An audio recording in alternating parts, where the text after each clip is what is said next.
want you to imagine for a moment that an advisor comes to you with this investment plan, which sounds something like this. When times are good, when stocks are going higher in price, and you feel good, that's when we're going to buy, because we want to make sure that you feel good. And of course, when times are bad and stocks are bad and they're going down and you're feeling fearful, we're going to sell everything and go to cash, because you know what? It's always more important that you feel good.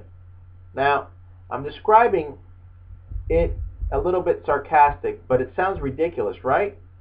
But that's actually what people want to hear. That's actually what they've come to expect. And you know what? There's many financial advisors and a lot of people in the financial industry that actually preach that they can do this.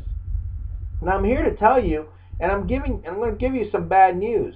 In the world of investing, when it comes to markets, investing in general, there is no place, and it's not about your feelings, your guts, or your emotions. Okay?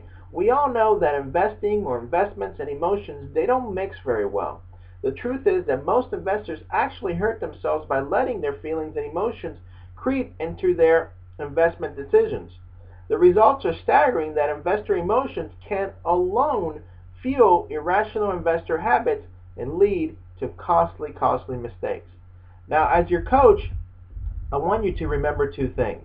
First and foremost, market timing is very difficult and very ineffective. Finding the lowest and highest point to buy and sell something is more than a pipe dream. It is far more important to be prudently diversified in a broad, low-cost portfolio that invests in various companies, sectors, and countries. If you're retired and you like to stay retired, it's important to put together a plan that uses multiple investments divided into multiple time frames with some income guarantees wrapped up in there. This approach strategically combines shifting risk and investments to achieve reliability of income and be better able to manage your emotions at retirement. Now, secondly, don't fall for tall stories. There are numerous strategies to make sure you don't allow your feelings to undermine your investment success.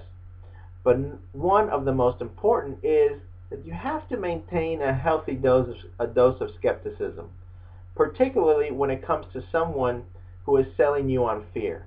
With the current market gyrations, low interest rate environment, and the financial industry is not short on selling stuff to that preys on your fears. So be careful.